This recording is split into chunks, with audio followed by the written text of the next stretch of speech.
G'day YouTube, QuietPenguin here, back for some more matchup analysis with my Molten Paladin deck. So today we're up against a Druid and we're on the play. So I've got a pretty decent opening hand here. We're going to keep the shielded mini-bot as a pretty good turn to play. And we're going to keep the piloted Shredder as well. So we're just going to get rid of the Sun Fury Protector. We don't really need this guy early. He's more of a late game card to try and combo off with some bigger minions, some of our late game Legend Bombs or the Molten Giants. So off we go. Speaking of the devil, there he is. Well, let's greet our opponent. We'll make sure that we're being nice and friendly. Alright, we have a friendly opponent back. That's always good. It's kind of a little bit demoralizing, I've found, when your opponent doesn't say hello back. Alright, so pretty obvious turn 2 play there. Just going to play out the shielded mini-bot. That's what we kept it for, rather than just making a recruit. So the Druid matchup, in my experience, has been pretty decent as long as you can avoid the combo. One of the good things is we just have so many late game bombs, so if you can avoid getting into combo range, you're pretty good. Druid doesn't really have any great answers for cards like Molten Giant or your legendaries, so like they might play like a big game hunter or something, but apart from that, they're not really going to have any answers. You need to play around mind control tech as well, but apart from that, you're pretty safe, I'd say. Just stay out of that combo range. Alright, so he's up to 4 mana here. He's going to Haunted Creeper, Hero Power, kill off the Recruit, which is fair enough. So he's had a pretty decent start so far. Ooh, and he has actually decided to kill off the Divine Shield on the mini-bot. That's interesting. Okay, so here we've got a couple of options. We could hit the Haunted Creeper, trade with a token from the Haunted Creeper, or a Spectral Spider, sorry. But then he's going to be left with a 1-1 in play that can trade off with our 2-1. And that just doesn't seem really good. We're just trading off the whole board for no reason when we can afford to be the aggressor here. So let's attack with both. Play out this piloted Shredder and pass the turn. So here, like, he can Haunted Creeper to kill off the Recruit for free. We don't really care about that much. It's not really worth a card, so losing it's not too big a deal. He could Swipe, but Swipe doesn't seem particularly great here either. Depending, of course, on what the piloted Shredder drops. If he could, like, Swipe here, that'll kill this. And then he can trade the Haunted Creeper in. And there he goes. Look at that. It's like he's listening to me record this very video. Creepy. I've got a pretty decent next turn though. We can play Sludge, and then in a couple of turns we can sort of test for the big game hunter with Dr. Boom. And he's decided to use a coin here. Is it like a Wrath or something? Boom! I'm on fire today, guys. Look at that. Card prediction skills are online. Alright, we draw an older Peacekeeper, so I'm sure we'll find a use for that at some stage. So we'll play out that Sludge Belcher and pass the turn back. 6 mana, he could play something like the Black Knight. He could play Sylvanas. It's not too bad of a time to play Sylvanas. He could play his own Sludge Belcher, for example. I'm just theorizing here. I have no... Oh, he did do that. How about that? Alright, so here we're just going to trade off. So attack into the Sludge Belcher and finish it off with the weapon. And make a dude. And pass the turn. So next turn we've got a pretty strong play in Dr. Boom. We've got the other half of this True Silver Champion left. And we're going to be able to clean up these tokens now, theoretically, with this remainder of the Sludge Belcher. So we're doing pretty alright here. Here he's probably just going to play like an Ancient of Law or something, which... it's not too bad for us, not too big of a deal. We're in for a bit of a slog against Druid generally. And again, as long as we stay ahead of the coveted 14 health range, and that is the combo range of Force of Nature Savage Roar, we're going to be pretty good, I'd say. Alright, so he trades off the 2 tokens, he Wraths to cycle, attacks there, and then he's probably just going to finish that off, which he does. So here we're just going to play Dr. Boom and pass. I don't really want to waste a True Silver Champion charge on a 1-1. I don't really feel like it's worth it, particularly when we're about to get 2 1-1s. So let's ship it back. Drawing second Peacekeeper here is not ideal, but we'll be able to find a use for them, and depending on how the game plays out, like if Dr. Boom survives, then these cards get a lot better. I'd like to try and find a use for this Consecration too at some point. But the fact is that our deck is just more threat dense than the average Druid, depending on how many bombs and like their exact configuration. But the fact that they're wasting slots on cards like Innovate and Wild Growth, which generally don't matter all that much in this matchup, gives you a little bit of an edge.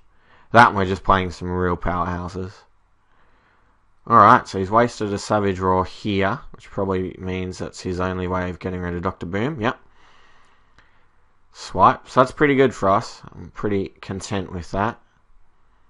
And our bombs hit him for 7, which is pretty sweet as well. It's a shame we can't afford to play out this Molten Giant first, but you live and learn. So now we're in a bit of a sticky spot simply because we just don't have any great plays. I mean, we're obviously going to make a dude here. But it's just not a great time to Cog Hammer. I don't really want to just waste this attacking him for 4. So it's really a matter of whether or not we want to chuck out a Peacekeeper or not. And with this hand, I'm actually going to chuck one out. I don't want to lose the board completely. So with getting a 3/3 out, the charge, a second Peacekeeper in hand, and a Consecration, we should be able to keep the board under control next turn. So I just really want to have something out to keep the pressure on. So I'm going to do this and pass the turn. Certainly don't want to do anything too crazy. Like, I don't want to waste both of them. Like, wasting one of them is kind of iffy. But, like, sometimes you've got to play this guy as a 3/3 for 3. And there's just not a lot you can do about it. It's still an acceptable play. Jungle Panther, which is a nice card. I've tried that card in Druid before, and I'm pleasantly surprised with it, actually. It wasn't too bad.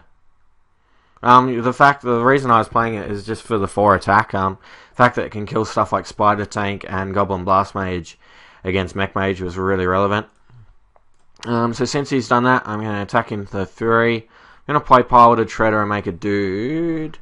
So it's just a question of whether because I'm definitely playing Piloted Shredder, it's just a question of whether or not I'd rather make a dude or Consecrate. And because the best play that he could really muster up last turn was a top-decked Jungle Panther, it makes me feel like his hand's kind of trashy as well. So couple that with the fact that Consecration's really not that amazing against Druid.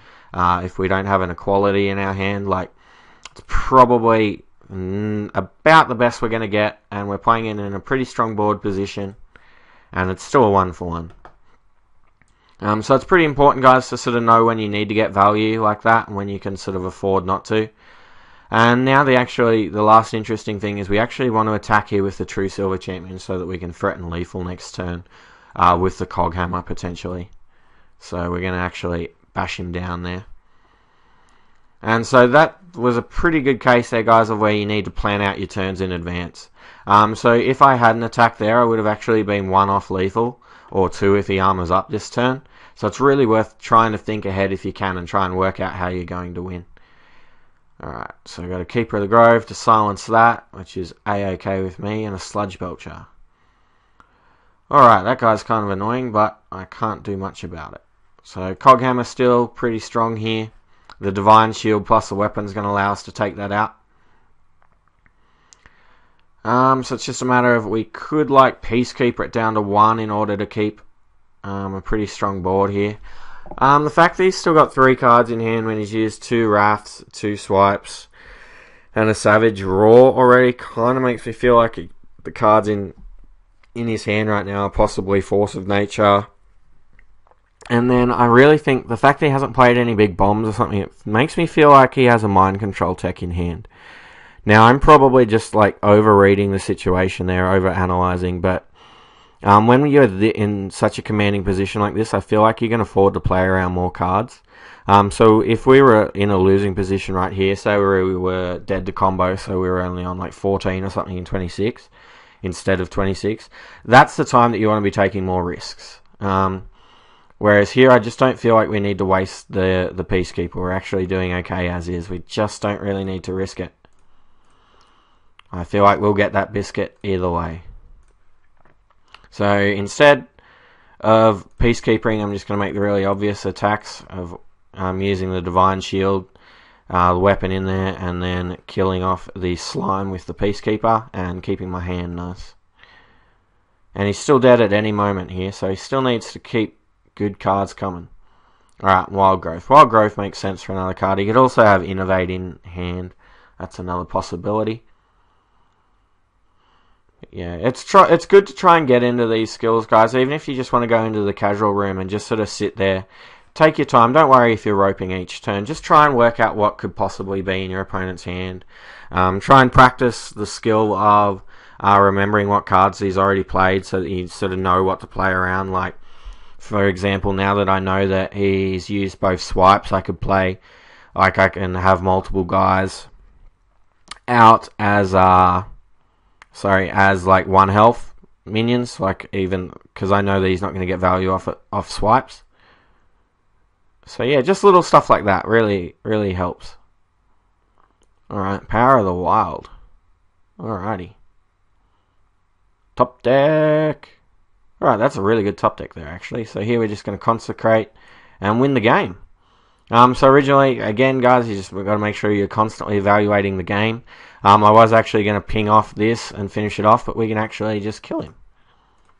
So that's the Druid matchup, guys, for you. In general, I feel like it's pretty favoured to you as long as you can sort of dodge an early aggressive start with something like Innovate.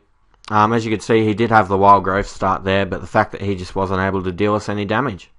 So thanks for watching, guys. Please like, comment, and subscribe, and I'll see you guys in the next video.